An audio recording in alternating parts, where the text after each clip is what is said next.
pourquoi le président Jean-Claude Duvalier a créé le CONAGEC, le Comité national d'action jean-claudiste, en 1978. Dans cette vidéo, nous allons découvrir les raisons qui ont poussé Jean-Claude Duvalier à créer le CONAGEC et pourquoi cette entreprise politique s'est soldée par un échec.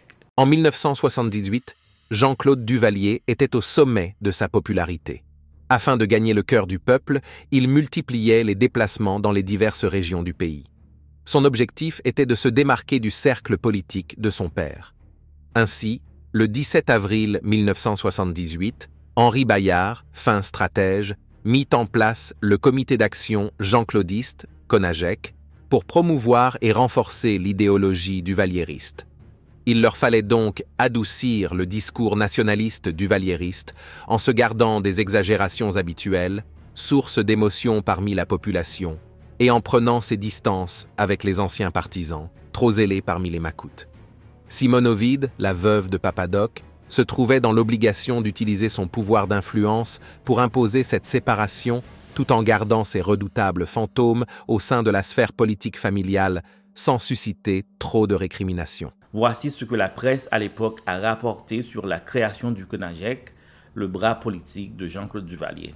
Le président haïtien, M. Jean-Claude Duvalier, annonçait jeudi soir la création d'un comité national d'action jean-claudiste, ce pour consolider les bases populaires de sa politique. Une politique qui veut être, selon lui, une grande école de recyclage civique aux yeux de chaque Haïtien. Ainsi, dans son message délivré dans les studios de Télé Haïti, en présence de nombreux journalistes, le chef de l'État haïtien a rappelé les grandes lignes du jean-claudisme et brièvement expliqué les raisons qui ont concouru à la création du CONAGEC, c'est-à-dire du Comité national d'action jean-claudiste. Il s'agit principalement de préparer l'homme haïtien aux différents changements auxquels aboutira, du moins théoriquement, un processus déjà en cours. Ces transformations mentales, a-t-il fait comprendre, seront fortement appuyées par les activités du CONAGEC à partir d'une éducation et d'une organisation planifiée des forces vives de la nation. Le CONAGEC, a dit le chef de l'État, aura par conséquent non pas à se substituer aux institutions nationales, mais plutôt à les renforcer dans leurs activités respectives. C'est ainsi qu'il aura contribué à l'organisation de la section rurale par la création d'une école de formation d'officiers de police, en référence à un projet ébauché il y a de cela 7 ans environ, afin de sortir des nombreux goulots d'étranglement la promotion de l'arrière-pays. Cependant, le président Duvalier a fait cette même remarque, lancée que ce soit dans son discours du 22 avril 1977 ou de ses interviews accordées successivement à la télévision canadienne et à la revue Jeune Afrique. Une sorte de mise en garde nuancée contre toute interprétation qui pourrait faire croire que liberté et démocratie sont déjà dans l'immédiat une réalité de la société haïtienne dans son ensemble. Selon lui, il faut que d'abord les esprits soient à même de recevoir la démocratisation et la libéralisation. Aussi a-t-il déclaré, et nous citons, « Cet engagement, ce nouvel engagement contraignant qui échait aux collectivités constitue un objectif à atteindre par étapes, à l'instar du transfert programmé d'une technologie adaptable et au niveau et à la capacité d'absorption de la majorité. » Fin de citation. Quoi qu'il en soit, soulignons que la création du CONAGEC, que certains observateurs assimilent déjà à un parti, le parti jean-claudiste, a déjà rencontré l'appui des forces armées d'Haïti. Celles-ci, dans un document publié dans le Nouveau Monde d'hier, ont signifié leur adhésion au mouvement en se déclarant disponibles à toute participation qu'il plairait au chef de l'État haïtien de leur ordonner dans le cadre de cette révolution économique. Voici donc la composition de ce comité national d'action jean-claudiste qui réunit des éléments représentatifs de secteurs aussi différents que les forces armées et l'Église. Pour le comité exécutif, Jean-Montes Lefranc, René Gillot, Jacques Nissez, Édouard Paul, Joseph René, Franck Gilles. Conseiller, Général Jean-Baptiste Hilaire, Madame Max Adolphe, Pasteur Claude Noël, Monseigneur François Wolf Ligondé, Pierre Merceron, Dr Franz Médard, Gérard Dorcelli, Rémi Mathieu, Fritz Pierre-Louis, Victor Nevers-Constant, Dr Alix Théard, Lamartinière Honora, Henri-Marc Charles, Monseigneur Luc Garnier, agronome Félix Hilaire. Le comité a donc créé, il ne lui reste plus qu'à faire ses preuves sur le tas. La question épineuse qui se posait à l'époque était de savoir comment jongler avec les mots pour mettre en avant la classe moyenne, tout en tendant la main vers la bourgeoisie, notamment les groupes commerciaux et industriels, qui cherchent avant tout à préserver leurs intérêts longtemps mis à mal par Papadoc. La base populaire duvaliériste restait fidèle au pouvoir aussi longtemps que celui-là avait la contrôle de la situation. Mais qui était Henri Bayard, l'homme à qui il revenait la tâche de réformer le pouvoir duvaliériste? Henri Bayard fut un pharmacien importateur originaire des Gonaïves. Il avait pour mère une descendante de la prestigieuse lignée des Abraham, une famille libanaise enracinée depuis des temps immémoriaux dans la cité gonaïvienne. Quant à son père, Pressoir Bayard, il était connu pour être un fervent soutien, mais aussi un adepte discret du régime de Duvalier. Élu député de la vallée de l'Artibonite, Bayard se trouvait dans les coulisses du pouvoir en tant que ministre sans portefeuille.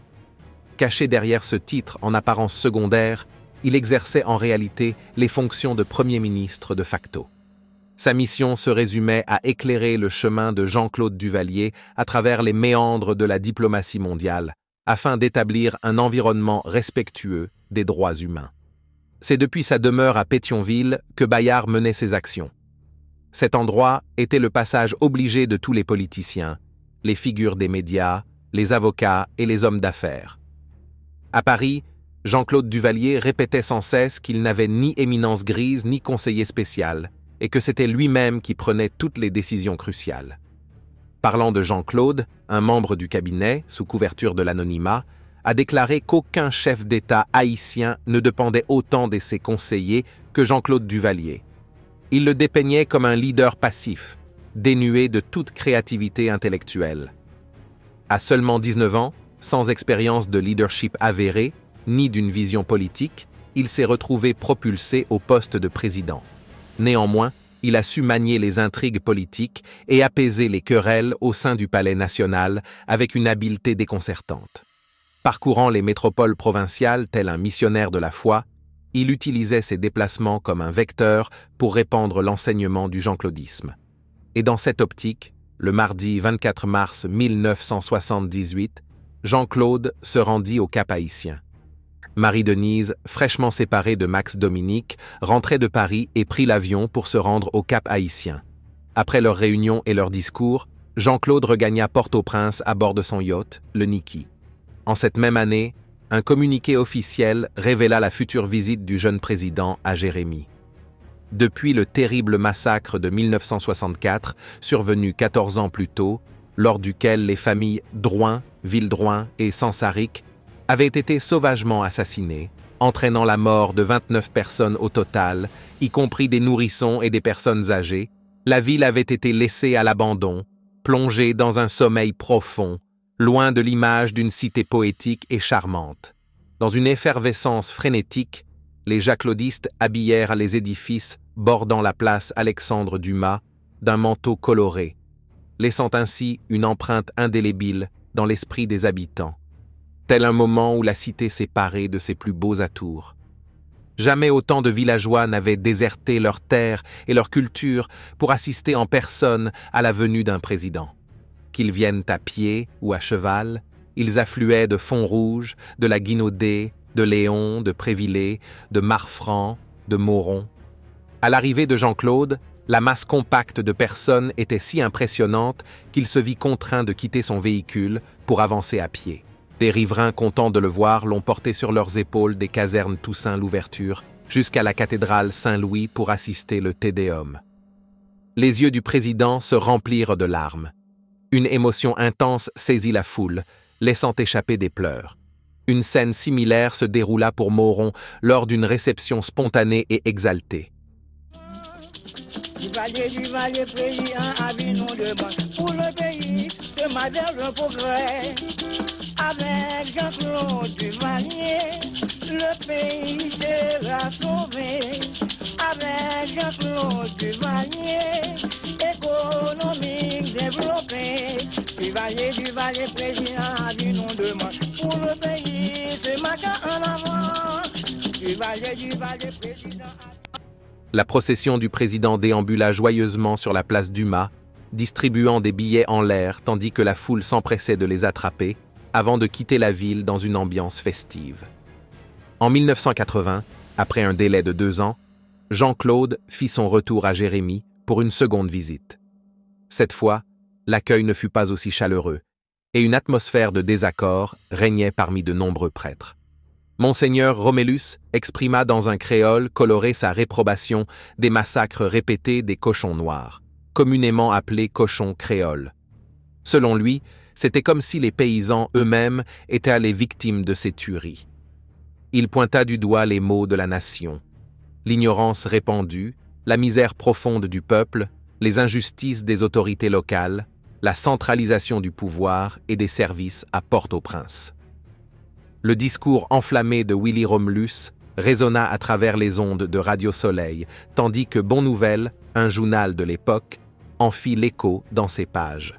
En 1984, Jean-Claude ne put s'empêcher de retourner dans cette contrée, mais il évita soigneusement Jérémie, la vallée de la Grand'Anse, Mauron et Marfranc. Les soubresauts dans l'administration de Jean-Claude Duvalier visaient d'abord un public international. La réaction de la presse américaine ne se fit pas attendre. La presse américaine observa des indices de mutation au sein de l'administration du pays. Ainsi, le Wall Street Journal rapporta le 3 février 1978, à travers les mots de Stanley Penn, que les travailleurs de l'usine de sucre Asco à Port-au-Prince dénonçaient la corruption des responsables syndicaux, obtenant ainsi la désignation d'un nouveau représentant gouvernemental. En mars 1978, le Pacific News Service est allé jusqu'à affirmer que des bouleversements inimaginables se produiraient sous le règne de Jean-Claude Duvalier.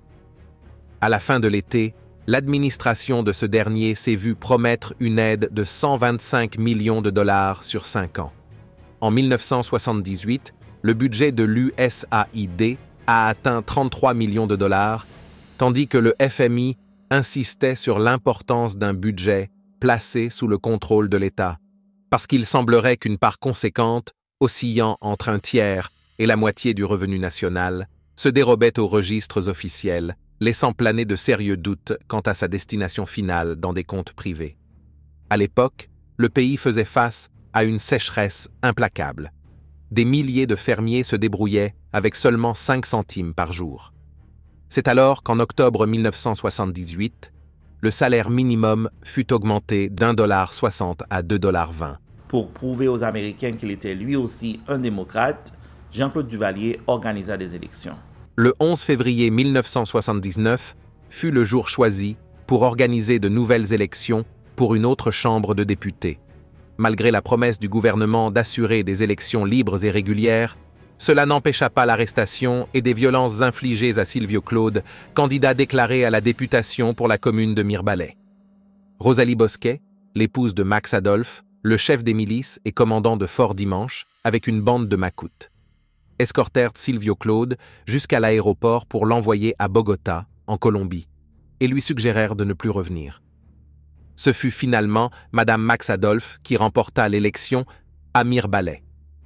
À la fin de cette même année, des milliers de travailleurs se rassemblèrent à Carrefour Boucan-Carré le 7 novembre 1978. Pour la prochaine saison de récolte, la République dominicaine recherchait activement 15 000 coupeurs de canne à sucre. Les candidats braceros se disputaient déjà les postes, provoquant des tensions. La situation dégénéra lorsque la police ouvrit le feu sur la foule, causant la mort de 9 personnes. Le nombre de blessés restait inconnu, plongeant la scène dans le chaos le plus total. Le 3 novembre 1978 vit l'avènement du 7e gouvernement de Baby Doc. À raison d'un nouveau cabinet par an en moyenne, Bayard avait opté cette fois pour une équipe composée principalement de technocrates. Il prit lui-même les rênes du ministère des Mines et de l'Énergie. La Reynolds Mining Co., implantée à Miraguane sous le régime de Magloire en 1950 pour l'extraction de la bauxite, se trouvait au bord de la fermeture, tout comme la société canadienne Cédren, spécialisée dans l'exportation de mines de cuivre. Dans une synchronicité étonnante, le professeur Gérard Gourgue fut élu président de la Ligue haïtienne des droits de l'homme la même semaine où Max Duplessis, l'ancien commissaire du gouvernement, rendit son dernier souffle dans les geôles de Duvalier. Cette organisation, fondée le 22 avril 1978, exerçait une influence considérable sur la population. Gourgue saisit alors l'occasion pour prodiguer à Jean-Claude Duvalier une leçon mémorable sur l'évolution des droits de l'homme à travers l'histoire. Dans la même période, Jean-Claude allait renouer des liens d'amitié avec une jeune femme divorcée prénommée Michelle Bennett, qui était en compagnie d'un ancien membre de Saint-Louis de Gonzague dans le ranch des Croix-des-Bouquets. Nous étions alors à mi-chemin des 7 ans de la présidence à vie de Jean-Claude Duvalier. La création du CONAGEC n'a pas eu les résultats escomptés.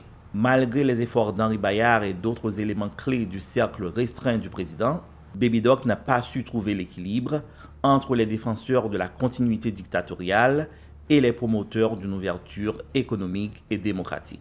Incapable de dessiner un avenir meilleur pour Haïti, Jean-Claude Duvalier est parti pour l'exil le 7 février 1986.